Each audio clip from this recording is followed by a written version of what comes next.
2 and 1. Did that wrong. This works.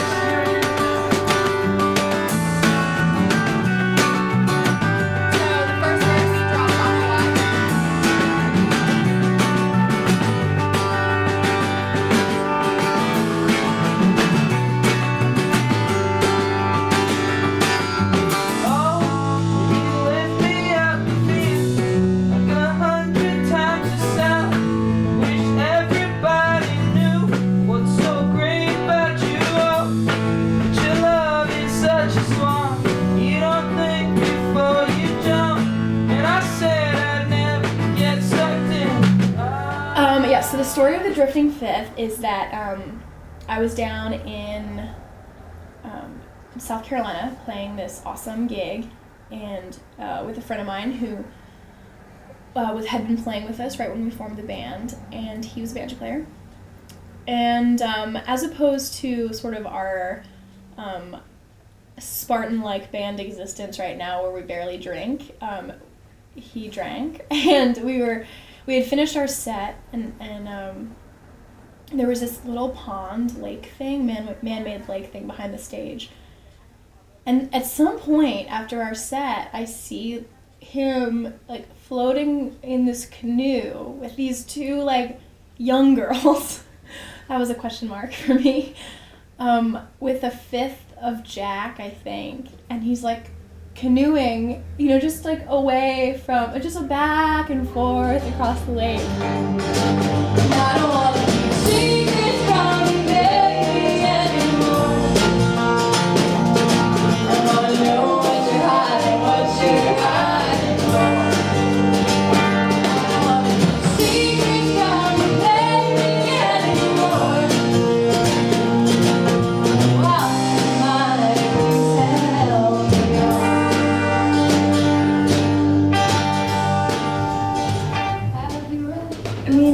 It's like the band is like everything I dreamed. Like, it's not perfect, of course, but I would have no vehicle for doing what I would like love to do at all without them. And so every time that we are together, it's like I'm pretty psyched. Even when I get pissed, I'm like I'm pretty transcendently happy on like another level. It's like this big feeling of contentness. The fact that they're willing, like 3 other humans are willing, Princeton humans are willing to put this much time and effort on the line for a dream that, is not always in alignment with theirs. And some people more than others. It's like a huge gift to me. I'm very grateful for the band. Sometimes band dynamics Caroline said once, and I think this is really right, and how you should look at it, it's like, it's a big dysfunctional family. It's sort of like, not everything's going to make sense. Like, the reason people are upset isn't always going to make sense. And sometimes you just need to soldier on through it. I took a songwriting class, and that's where I met Mark for the first time. And I went to go drop it after the first class because everyone was like a composition major or, classically trained pianist and all this stuff. And there I am, I'm like, well, I can play E minor and C,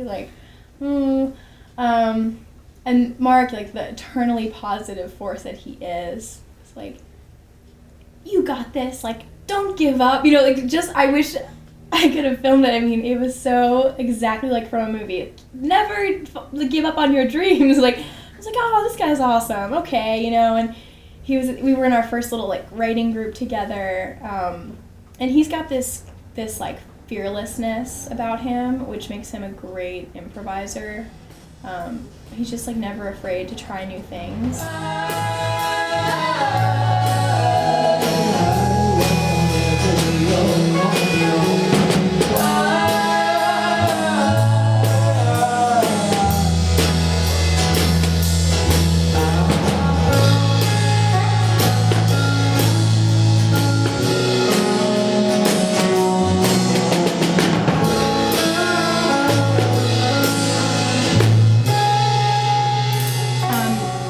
And Alice has always been the kind of steady like go between the two of us.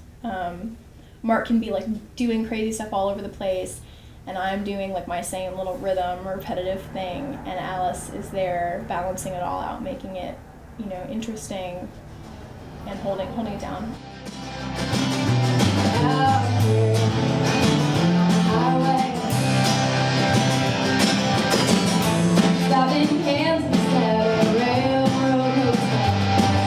Tom's like that lightness that we need, I think. Mark and I can get really serious, and Alice can get really serious too. But Mark and I get this like, oh my gosh, this is our one chance. Like we have this thing where we're like, we only get one chance at a chance. Like every opportunity, every person we ever perform for, that's their one time to ever hear us and like us, and we need to like perform above and beyond every single time. And from the moment we leave for a gig, like we're like worried about timing, we're worried about setup, sound check, like completely wrapped up. And Tom's in the back, like, we put on some Allman Brothers, like just like that, like, this person that you need. But our day's done. Why don't you go have your Starbucks, bring it down, rub the sides of your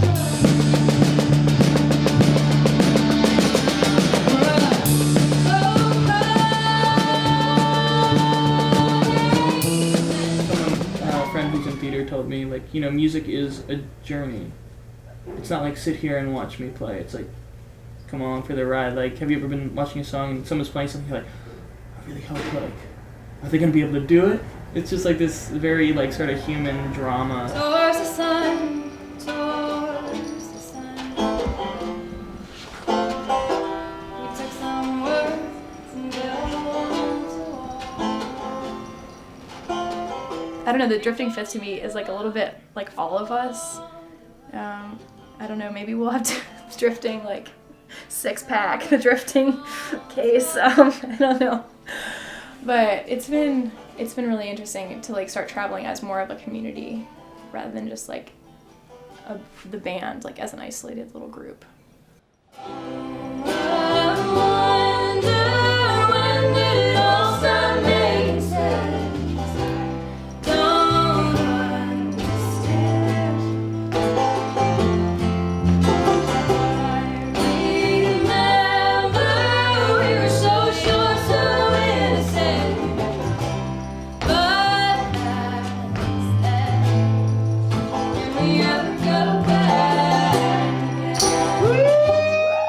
Chugling is, I guess, just another synonym of trucking.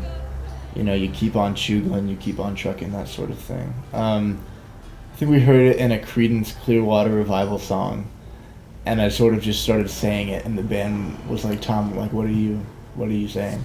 I was like, guys, it's chugling. It sort of became like an inside joke over the tour, but I'd like to think there was some sort of extra depth there. It's a nice, you know, calling card. Keep on chugling. So I guess that's the closest thing I could put my finger on to a sort of fifth element of the band. Mark, Caroline, Alice, Tom, and chugling.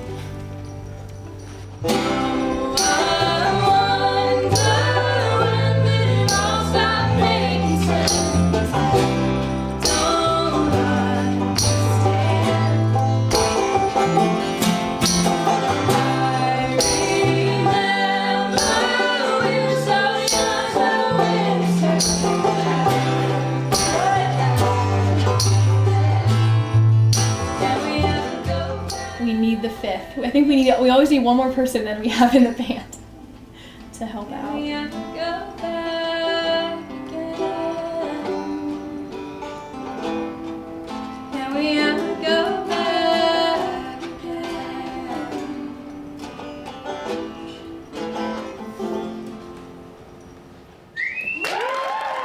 It's like cool to look back and be like, we were so in the moment and someone captured it, and that's great. And you definitely need to take those moments to remember, but definitely be in that moment when you're there. If I